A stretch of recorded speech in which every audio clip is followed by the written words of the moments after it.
mas mataas ang tsansa na atakihin sa puso ngayong mainit ang panahon. May tuturing na heart attack kung nabawasan o tuluyang tumigil ang pagdaloy ng dugo mula sa puso ng pasyente papunta sa iba't ibang bahagi ng katawan. Nagdudulot ito ng pinsala sa puso at sa mga dinadaanan nitong ugat. Kapag mainit ang panahon, doble kayo din ang puso sa pagbomba ng dugo sa iba't ibang bahagi ng katawan.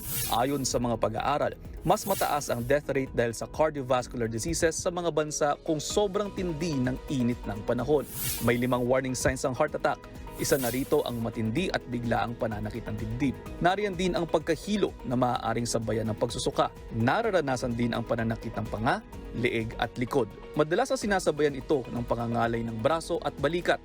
Higit sa lahat, hirap sa paghinga bago mauwi sa mismong atake sa puso. Maaaring mas matindi ang sintomas na maranasan ng mga kalalakihan. Kung ikaw ay edad 60 pataas, mahilig sa sports at iba pang mabibigat na gawain, alagaan ang puso at maghinay-hinay muna ngayong tag-init. Para sa may mga iniinom na gamot sa puso, antabayanan nyo rin po ang inyong mga kalagayan. May mga gamot na nagdudulot ng hindi magandang reaksyon sa katawan kapag nabibilad sa matinding init. Ugaliin ang regular na pag-inom ng maraming tubig para pangalagaan ng puso at iba pang organs. Iwasan ang paglabas kung hindi kinakailangan, pero kung hindi maiiwasan, tiyaking magdala ng panangga para hindi mabilad sa araw. Bawasan o tigilan na rin ang pag-inom ng alak pati na rin paninigarilyo na nagpapataas ng tsansa ng sakit na ito.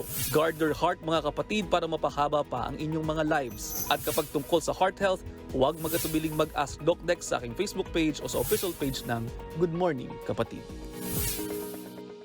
Mga kapatid, Justin Quirino po. Masayang kwentuhan at makapulahang informasyon ang hatid namin tuwing umaga. Kaya mag-subscribe na at mag-follow sa social media pages ng News 5.